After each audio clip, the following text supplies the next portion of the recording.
പ്പെടുത്തലുകൾക്ക് ശേഷം ഉള്ളാൾ തങ്ങളുടെ പേരമകൻ സയ്യിദ് ഹക്കീം തങ്ങൾ നമ്മെ അഭിസംബോധനം ചെയ്യുന്നു. ബഹുമാനരവറുകളെ സ്വാഗതം ചെയ്യുന്നു.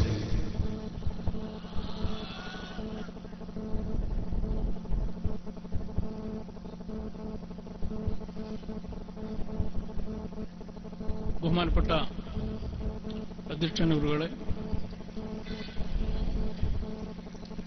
ബഹുമാനപ്പെട്ട തങ്ങളവറുകളെ, മറ്റ് സാദാത്യങ്ങളെ, ഉസ്താദന്മാരെ, പണ്ഡിതന്മാരെ, അസ്സലാമു അലൈക്കും. നിങ്ങൾ വിചാരിക്കുന്നത് പോലെ ഞാൻ ഇപ്പം സമസ്തയിലേക്ക് വന്ന ആളൊന്നല്ല. നിങ്ങൾ തെറ്റിദ്ധരിച്ചു പോകരുത്. ഞാൻ എപ്പോഴോ സമസ്തയിലുള്ള വ്യക്തി തന്നെയാണ്. പക്ഷെ എന്തോ അള്ളാഹിന്റെ അനുഗ്രഹത്താൽ ഇപ്പോൾ ഒരു ചാൻസ് കിട്ടി, അൽഹംദുലില്ലാഹ്. പക്ഷെ നമ്മളുടെ പ്രവർത്തനങ്ങളെല്ലാം ദുബൈയിലാണെന്ന് മാത്രം. കാസർഗോഡ് ജില്ലാ SKSF-ന്റെ രക്ഷാധികാരിയാണ് ദുബൈ ചാപ്റ്റർ. ദുബൈ സ്റ്റേജിൽ ആദ്യം കയറിയപ്പോലും എല്ലാവർക്കും പൊതുവം കണ്ട് സംശയമുണ്ടായിരുന്നു. എനിക്ക് പറയാനുള്ളത്, യഥാർത്ഥ സംസ്ഥയിൽ നിങ്ങൾ അടിയുറച്ചു നിൽക്കണമെന്നാണ്.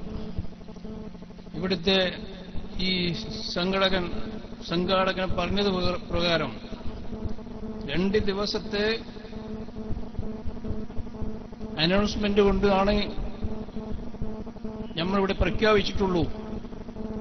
എന്നിട്ടും ഇത്രയും ജനങ്ങൾ ഇവിടെ കൂടിയത് അത് അത്ഭുതം തന്നെയാണ്. അതിന് കാരണം എന്താണെന്ന് നിങ്ങൾക്ക് മനസ്സിലായോ?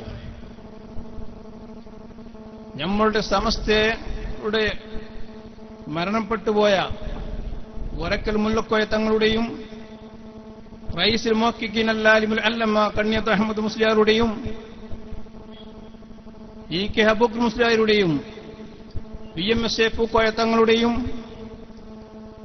ഇപ്പോൾ അന്ത്യവിശ്രമം കൊള്ളുന്ന അള്ളാഹുവിന്റെ ഹബീബായ മുഹമ്മദ് മുസ്തഫ സല്ലല്ലാഹു അലൈഹി വസല്ലം തങ്ങളുടെ പേരക്കുട്ടിയായ ഇപ്പോൾ അവരുടെ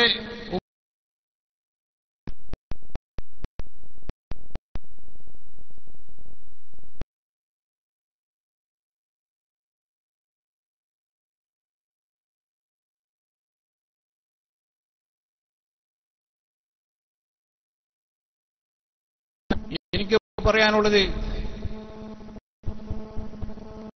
വിഘടിത സമസ്തയെ ഇതുവരെ മുന്നോട്ട് നയിച്ചത് നമ്മളുടെ താജുൽ ഉലമ ഉള്ളാൾ തങ്ങളുടെ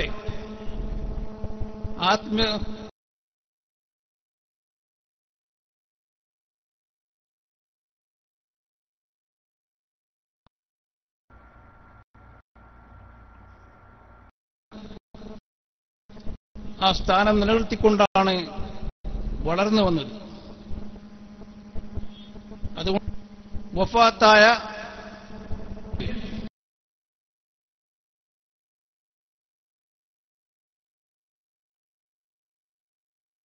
ഒരു ആത്മീയമായ ഒരാൾ അല്ലെങ്കിൽ ഒരു സയ്യിദ് അവിടെ ഉണ്ട് എന്ന് പറയാൻ നിങ്ങൾക്കില്ല. അദ്ദേഹം അവരെ കൊണ്ടു നടക്കുകയാണ് ചെയ്തത്. എല്ലാ നിരക്കും വായ മൂടിക്കെട്ടിക്കൊണ്ട് വെറും ദുആ ചെയ്യാൻ വേണ്ടി മാത്രമാക്കി നിങ്ങൾ മാറ്റിയെടുക്കുകയാണ് ചെയ്തത്. അവിടെയും നിങ്ങൾ സമസ്തയെ ചൂഷണം ചെയ്തു. അതുകൊണ്ട് അദ്ദേഹം തന്നെ യഥാർത്ഥ സമസ്തയിൽ തന്നെയാണ് ഉണ്ടായത്. മരണം വരെയും അദ്ദേഹത്തിന്റെ മനസ്സാക്ഷി അതിന് അനുകൂലമായിരുന്നു. അതുകൊണ്ട് എനിക്ക് പറയാനുള്ളത്, ഖിയാമത്ത് നാൾ വരെ നിങ്ങൾ എല്ലാവരും ഈ യഥാർത്ഥ സമസ്തയിൽ അടിയുറച്ച് വിശ്വസിക്കണമെന്നും ഇതിൽ തന്നെ ഖിയാമത്ത് നാൾ വരെ നിങ്ങൾ പുറപ്പെടണം അഭ്യർത്ഥിച്ചുകൊണ്ട്